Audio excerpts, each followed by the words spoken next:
ప్రకాశం జిల్లా ఎర్రగొండపాలెంలో వైఎస్ఆర్ కాంగ్రెస్ పార్టీ అభ్యర్థిగా తాటిపర్తి చంద్రశేఖర్ నామినేషన్ సందర్భంగా భారీ ర్యాలీ నిర్వహించిన వైసీపీ శ్రేణులు.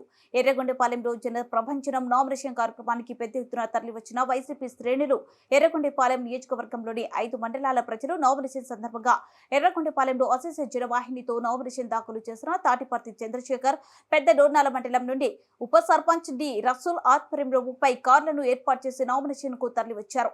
ఈ కార్యక్రమంలో మాజీ మంత్రి బాలినేని శ్రీనివాసరెడ్డి, ఒంగోలు వైసీపీ ఎంపీ అభ్యర్థి చెవిరెడ్డి భాస్కర్ రెడ్డి, జిల్లా వైసీపీ అధ్యక్షులు మాజీ ఎమ్మెల్యే జెన్కే వెంకటారెడ్డి, పార్టీ పరిశీలకులు వెన్న హనుమారెడ్డి, వైసీపీ రాష్ట్ర ప్రధాన కార్యదర్శి ఉడుమల శ్రీనివాసరెడ్డి, నియోజకవర్గ ప్రజా ప్రతినిధులు, వైసీపీ నాయకులు పాల్గొన్నారు.